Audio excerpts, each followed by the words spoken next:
Welcome everybody to our third episode of Shtick, our webinar series here at the Woolf Institute, which discusses the relationship between satire and religion.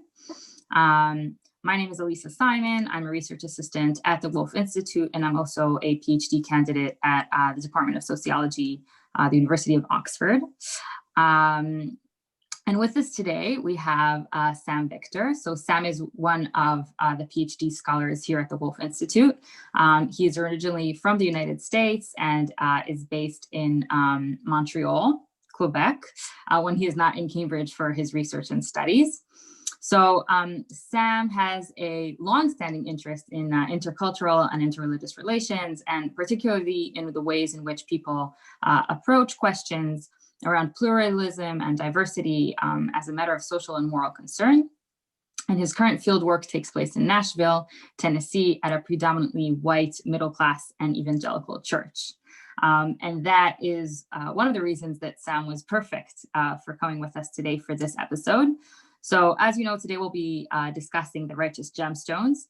So the Righteous Gemstones is a TV series produced by HBO, and it depicts a family of evangelical Christians who are essentially televangelists operating in a mega church. And Sam, if you don't understand what I just said, then Sam will also explain a little bit more about those concepts.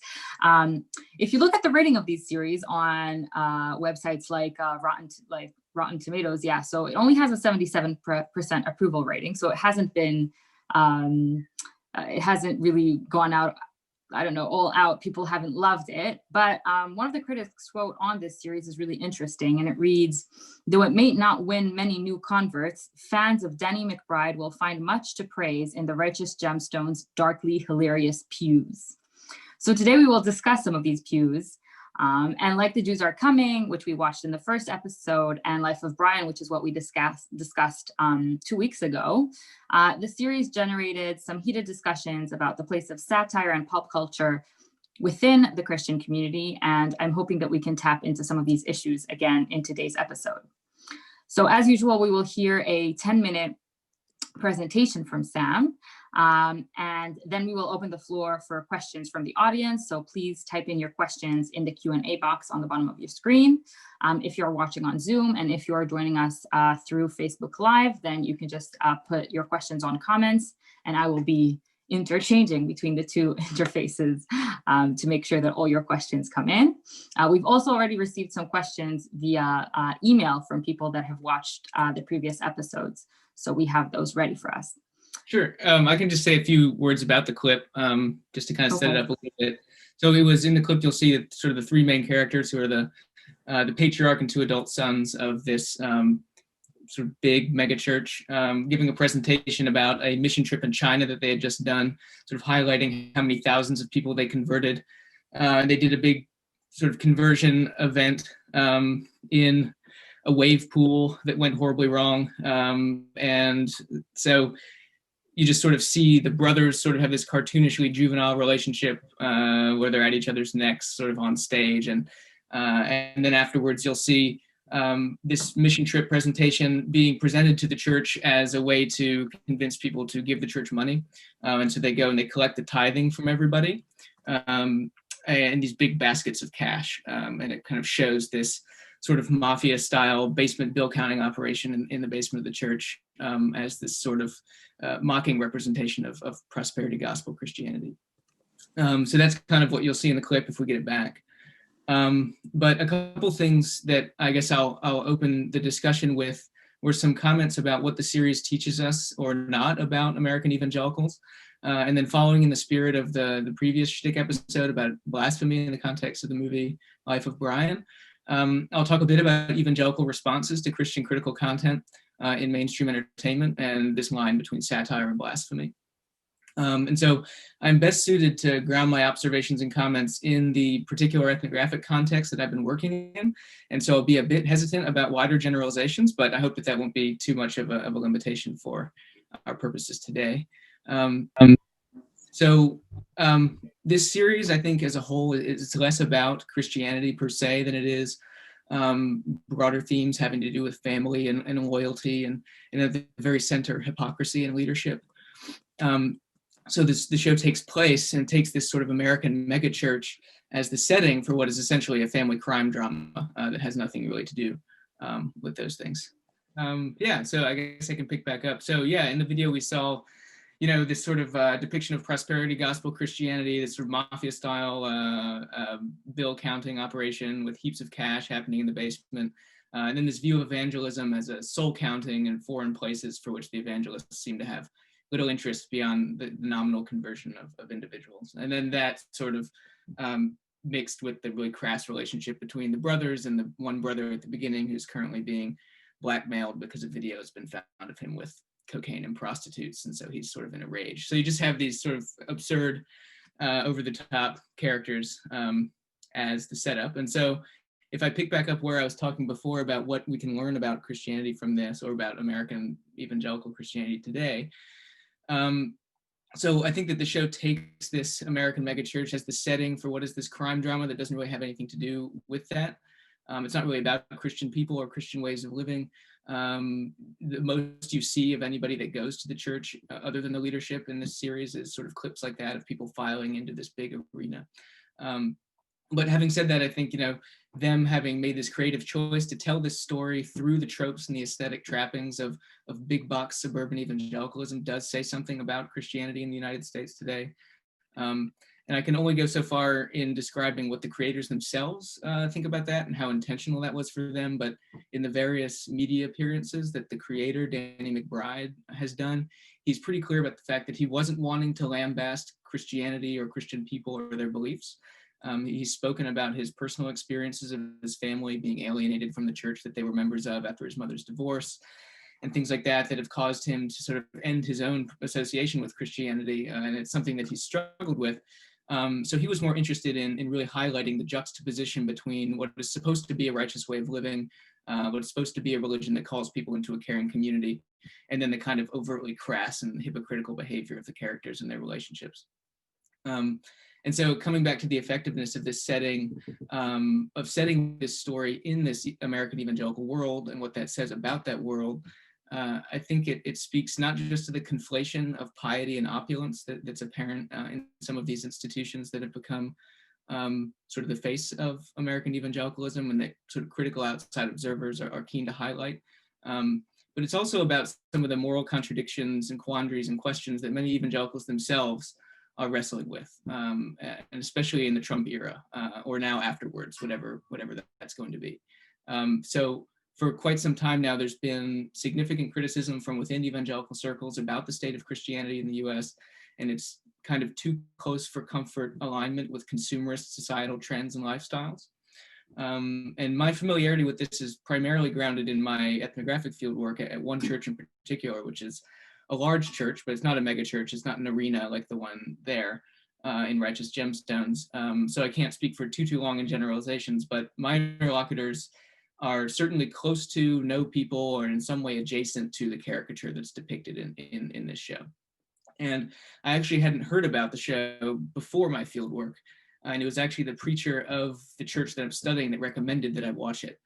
And so I think that says a lot about this as well, is that for him, he tries to be attuned to the culture, he says, to kind of survey mainstream media or mainstream sort of secular narratives about Christianity, so that he can more effectively manage this distinctiveness that his community seeks to uphold from the non-Christian world.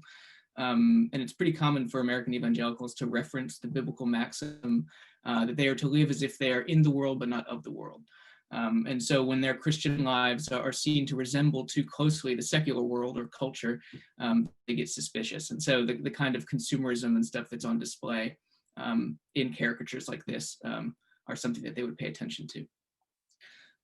In terms of responses, Christian responses and reactions to the show, they're pretty varied and divergent, and I think in a way that reflects the diversity that there is within this category of evangelicals. It's a category with a pretty wide array of theological and political and socioeconomic difference. And so the kind of evangelicalism that's depicted in this show is by no means representative of all or even most American evangelicals. But if you look to some of the reactions, you had more conservative Christian media outlets that that highlighted the show's crude language and violence and nudity as reasons why not to watch it at all. But that was kind of independent of any criticism of the content that had to do with the representation of Christianity. And then you also had reviews that were more geared toward defending Christianity from this notion of the kind of secular Hollywood cabal that's sort of always out to denigrate Christianity in America. And so anything short of a pro-Christian message coming from mainstream entertainment is seen as an attack. But then there were actually a lot of reviews, and this is stuff that I was seeing in reviews, but then also this ties back into what the preacher of the church that I'm studying and what some of the people at this church have told me about this show, that show a somewhat positive reaction to it, or at least in their words, charitable, which is to say that they don't necessarily recommend the show based on the crass language and violence, but they see the depiction in the Righteous Gemstones as making a critique that's worth listening to. And so I think that speaks in some way to the success of the show in walking this line between satirizing American Christianity and without actually denigrating people's faith or their beliefs. And so these kind of reviews show for the people that are reviewing it and watching it, it shows a kind of stinging reminder of the moral pitfalls of placing too much of a community's moral identity in high-profile leaders and celebrity. And so there's also this widespread critique within evangelical circles about what Christian culture has become in the United States and concerns over Christianity's receding influence on society. And a lot of that is placed in this idea that these big sort of show prosperity gospel type of churches have come to dominate what people think about Christianity in the US, and for worse from their point of view. And in terms of satire and humor and criticism of Christianity, at least for the church that I've been studying, it's pretty commonplace to hear people talk themselves about Christianity with a kind of self-denigrating humor that approaches the self-satirizing. And I think there are multiple reasons for this, and we can talk about that later if that's interesting to anyone. But one of the reasons is the notion that self-critique is a form of spiritual practice that helps guard against the sin of pridefulness. So that's something that at least the people that I've been spending time with talk often about. And so they like to be challenged. They view satire as a healthy form of reflection. And when I asked some of my interlocutors about this question of satire versus blasphemy, they generally reported enjoying Christian satire, including Monty Python. And so when it came to blasphemy, they were actually more apt to cite figures and social phenomena within Christianity than they were things coming from outside, from secular media. And these people being sort of on the progressive, left-ish progressive side of the political spectrum, that was a lot of stuff about Trump and the allegiance between Trumpism and evangelicalism. And so they don't always use the term blasphemy, but they'll describe things as being concerning or not a good witness and those kinds of things. So to wrap up, I guess I could just say that I think it's important that we talk about these kinds of responses too, these sort of positive or charitable or different ones that are not just these negative and reactive ones, because I think that sometimes, especially as outside observers, when we do that, when we focus on those negative ones, we can contribute ourselves to the kind of caricaturization of conservative religious people. And then that can serve to gloss over the fact that people are in fact quite critical and reflective about their own values, about their communities, and they don't just exist in this kind of simple antagonistic relationship with critical representations of themselves. So I think that this show, it wasn't super well known. A lot of the people I asked about this show in my field site hadn't heard of it. I don't know how much that has to say about the show or how much it has to say about the fact that there's 20 different streaming services out now, and unless you have HBO and happen to find it, I don't know. But I think that I heard things that I didn't necessarily expect to hear in response to it. So, yeah. Thank you, Sam. That was really interesting. You brought in so much content about, and it's really interesting that people in your church heard about this series and reacted to it. That's crazy. That's just, I'm so happy it tied into your fieldwork. So everybody who has joined us, we have also a few people that have joined us recently. Please type in your questions into the Q&A portal. And if you're watching us on Facebook, then you may also type your questions in there. And just to start the conversation. So you spoke about this a little, like you spoke about the tensions with satire, but I'm actually going to I'm going to go to a different angle. And my question is, Do you think the show does a good job of highlighting the tension between pursuing godliness versus pursuing the facade of godliness? So I think that's one thing that we even saw, like we even saw it just at the excerpt that we watched, right? Like there is something religious going on there on the one hand, but there's also this money, right? Suddenly we see that they're actually making a lot of money. So I'd be happy to hear maybe a little bit about that. Yeah, that's my question. Does the show do a good job at that? I think the show does a good job at highlighting in really, really stark fashion the contradiction between, between people viewing Christianity as having something, viewing the institution of the church as something they want to be a part of in order to have an effect on the world in a positive way, but then the trappings of that institution can sometimes come in and warp or inhibit them from actually fulfilling that. And so, this kind of, talking about the mission that they just went on, and then sort of very openly using that as just a way to amass money that's sort of in this underground operation that it's pretty clear that money is not really being used to go toward other types of things that would be considered missions or good things. It's kind of being funneled toward the family. I think that surely that happens. There's been a lot of writing. There was even in the Christian Post, which is a fairly conservative online newspaper magazine, had published pretty recently an article about the sort of billions of dollars of fraud that occurs in American churches. And so it's not something people aren't aware of, and it's not something that people talk about. But also I think that that's something that's an issue that people talk about, but even on maybe theological issue and not just that kind of social one and political one, there is the question of the movement of Christianity versus the institution of Christianity, and a tension there, and people sort of wanting to have a certain effect on the world through their association with a religious community, and that in some cases requires a large institution to facilitate those things. It requires the collection of money and the reallocation of resources and that kind of thing. But then that institution can itself come to, especially in the case of the show with this sort of crazy leadership, cartoonishly bad leadership, can come to represent the opposite of what is intended. So, yeah. Thanks. We have a lot of questions coming in. So one question from an anonymous attendee saying, I like the discussion about self-criticism. Can you give an example from the show where satire can promote self-criticism? An example from the show.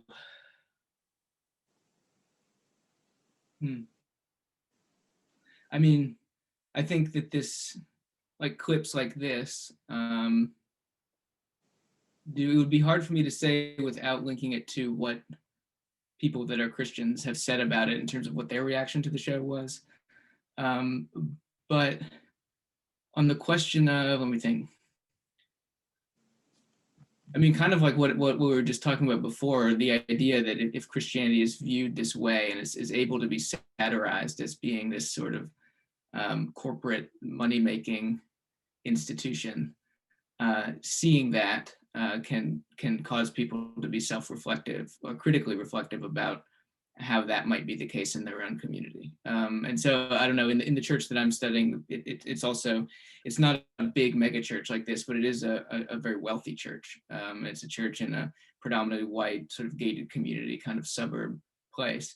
They have a lot of money, and they are very self-conscious about the way that they use that money, and not wanting to look precisely what like this depiction is.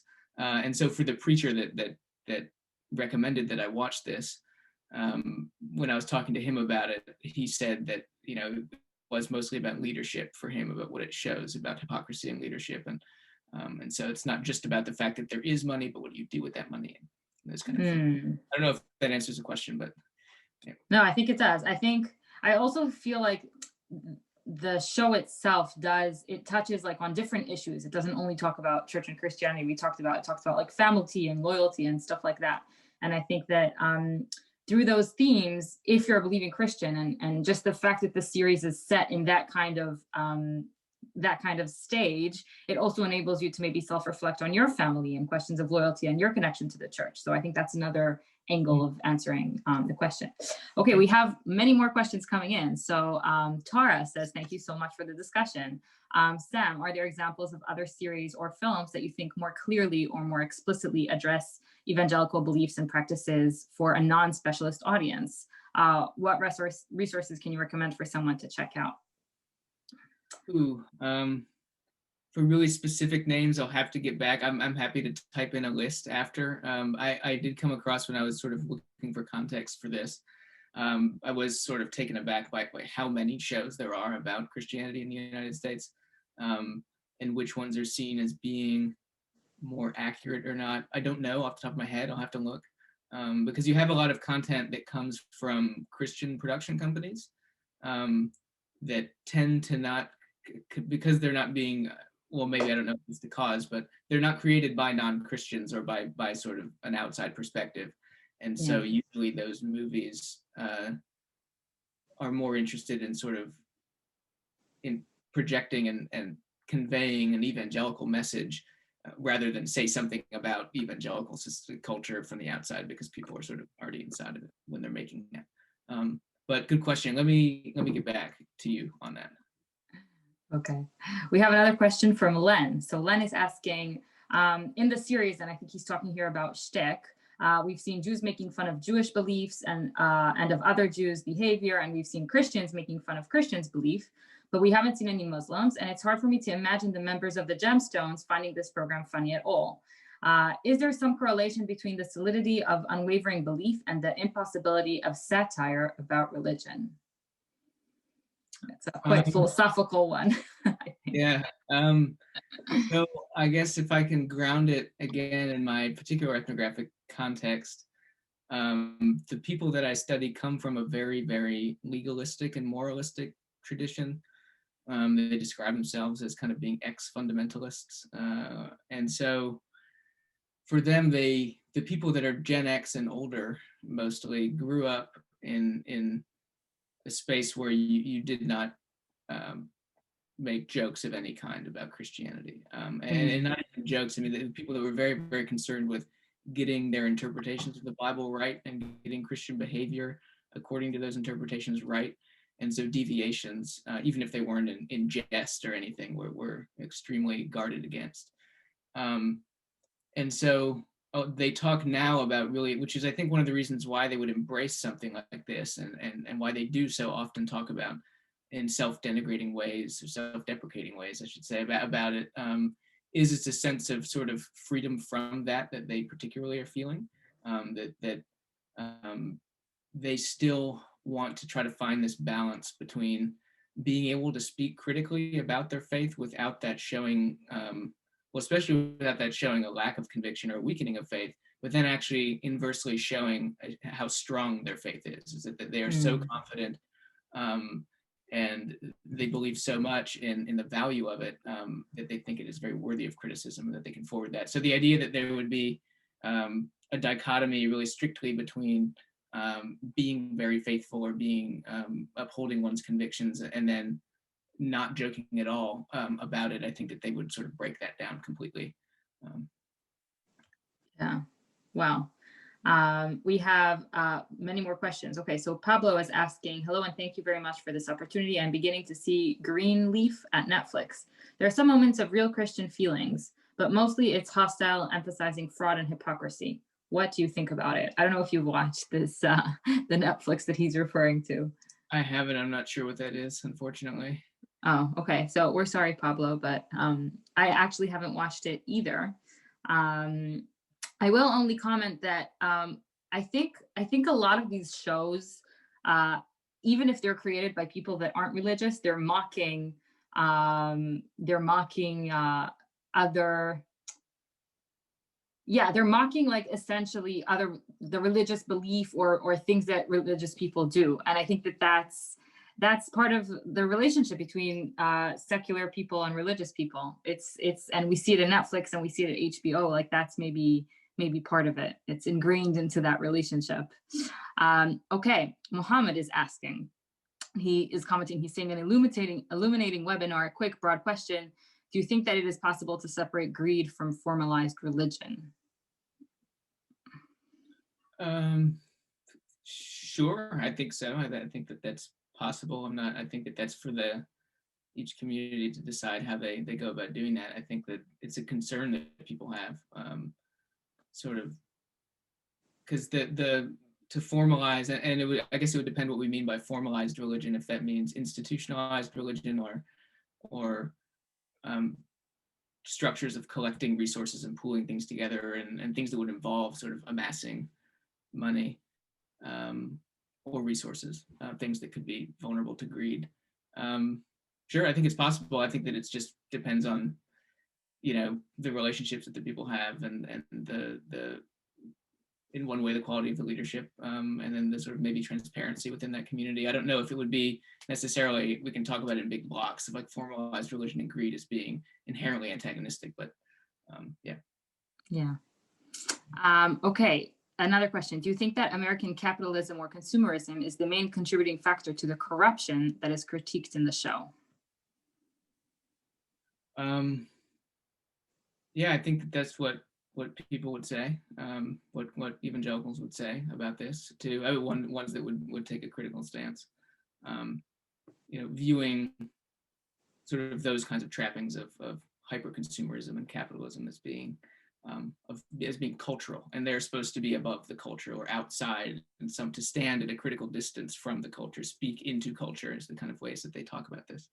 And so it's a pretty widespread critique now that's occurring in American evangelicalism about that, about how these forms of Christianity are too reflective of the culture, than of the Christianity that they're supposed to represent. And so it's not only in terms of money, it's also in terms of, people will talk about it about, churches are these institutions in these kinds of contexts where they provide a lot of social services, and people talk about church shopping when they move to a new place. I mean, that's the word that they use. I'm going to go shopping for a church, and people can shop for a few months, they can shop for a year, and they'll go around it, depending on what their desires are. They go, well, I want a good youth program because I've got kids of a certain age, and I want them to be connected to something, or daycare or something like that, or if they're intellectual and they want sort of certain quality of Bible classes, these kind of things. And that itself can be critiqued as being this kind of consumerist, pick and choose what I want type thing. Whereas the critique of that would be that people should commit sort of more holistically to a community, and then whatever the downsides are, that they all kind of work together to work those things out. And that itself, that sort of communal commitment itself, to them is a more authentic Christianity that's less like the culture of this kind of fragmented consumerist American society that they observe, and then that a lot of these churches have come to reflect. So interesting. Netta, who was actually our panelist on our first webinar, so she's watching, and she's asking, is the show also seen as a critic of the influence of secularism Christianity? So I think what she means, secular, of the influence of secularism on Christianity. I think maybe secular, I think that's what it means. I'm not quite sure I understand the question. So how the Christian world, how the secular world is affecting Christianity, is it criticizing the fact that the secular world has this effect on evangelical Christians? Oh, okay. I don't know. I don't know if the show intentionally goes to that level, just because Danny McBride, at least in the way that he's talked about it, about what his relationship was, is he kind of used it as a setting. So I don't know. I think you could definitely read that into it, and that wouldn't be inaccurate to use it as a critique in that way. I think that would be something that, I think so. Especially kind of pointing back to consumerist kind of stuff that we were just talking about. That kind of stuff does represent the secular having an influence on Christianity, and so. Yeah, I think that's exactly it. You even look at what they're wearing throughout the series and how they're dressed, and it's very much like they are part of the secular world. They are, wearing all the most beautiful designer clothing, spending a lot of money on appearances, and that is how they're affected by. If we think about a devoted Christian, we're not imagining them wearing Prada, right? They're somebody that goes to church and is a preacher. That's not the first thing that comes to mind. And then I think HBO is giving us a very different. If you're thinking of somebody really holy that is very spiritual, you'd expect them not to be that I don't know, like to think that much about what they're wearing or to wear those kinds of clothes. If we're thinking about, like, I don't know, like people here in the church that are they're not just not dressed like that. So yeah, I think that's a very interesting point. We have a question from Facebook, so let me just read it there. So the question goes, the show itself isn't laughing about the theology, but about behavior of Christians. Maybe that's why it's easy for it not to be offensive or to offend. But have you seen people trying to go back to the theology and looking for flaws there? Is the self-criticism also just social, or is it also religious? So is it making people go back to their religion and thinking about the theology inside of evangelicalism? In the context that I've been studying, yes, I think so. People have gone back and tried to look at questions of wealth and what wealth means, and the responsibility of people that have resources and money. Theologically speaking, I'm kind of would be wading into territory that a theologian would be more qualified to talk about. But I think that because there's theological changes that are occurring at the church that I'm studying, whether or not they would be related to stuff of this exact nature, I don't know. They're sort of working more with changes to the vision of the afterlife and what the responsibility of Christians are. Again, them coming from what they describe as a fundamentalist background, a background that viewed a very stark dualism between this world and the next, and that they view, having grown up and been part of generations of Christians that were concerned primarily with leaving this world and through this world and leaving it. Now, maybe when they were more sort of living in more agrarian conditions in the United States, and they weren't necessarily people of the same kind of privilege that they've amounted to now as being these, white evangelicals living in an evangelical majority city and state, and gated communities and a lot of money and all this kind of stuff. They sort of now have all this stuff and all this wealth that theologically they have to think of what is their responsibility with that, and that has, I think, been one of the contributing factors to them changing their vision of whether or not they as Christians are people that are temporarily in the world, waiting to go to the next world, and to do their best to be pious and to honor God in this world, or if they have a responsibility to view this afterworld as not being another different world, but actually as being one that comes to inhabit the world that they're living in now. And so that people there's all kinds of theological terms and concepts that people use to talk about this. And so there are changes on a theological level, for sure. That's really, really interesting. We have one last question from Dunya, and I think you touched on this in your presentation, but maybe it's a good way to end. So Dunya is asking, first of all, she's saying, thank you very much for this engaging talk, Sam. Quick and very simple question. How do you think Christians or evangelicals in particular feel about this series? Yeah. I mean, I think, it seems to be mixed reviews, depending on, either something that you don't watch at all because it's so crass and the humor, you can't even get to the level of appreciating the critique because the humor is so over the top. And then there's people that definitely approach this as something that they can learn from and that humbles them. That's something that when people talked about, the people that I'm studying at least talk about in terms of Christian satire. One of them in reference to this show specifically, but then others about this kind of satire is that it's a way to humble oneself and to think that they know everything about their religion and their way of living out their religion in their current social context is completely correct and those kind of things. Yeah, I'll just say that when I was reading some critiques of Christian people on the series, some of them said that they found the series really interesting and actually made them think about their own religious practices and beliefs, but at the same time, the nudity, and I think, Sam, you spoke about this a little bit in your presentation, like the fact that there's nudity, the fact that there's curses and sex and stuff like that really bothered them as believers. And this is something that we saw also in the Jews Are Coming for Orthodox Jews, and also with the Life of Brian for practicing Christians. And I think that it's really interesting that believers watch these series and maybe they try to use them as like a religious exercise, right? They want to become more religious, and they're using this satire to look at really what isn't good in their religion. But then once you bring in issues of nudity, of sex, and, you know, curses and bad language, like that for them is like, I can't use this for my religious benefit when you put this kind of content in. And I think it's really interesting that we've seen it in the first episode, the second episode, and now that it's coming up again. Okay, I think we're at the end of our time, but I think regardless of the technical hiccups, which we had at the beginning, this has been a really, really interesting presentation. So Sam, thank you so much for joining us today. Thank you to all the people that have been watching us, both on Zoom and on Facebook. Next time, we're going to be discussing a Yiddishist satire that's called Yid Life Crisis, that was created in Montreal.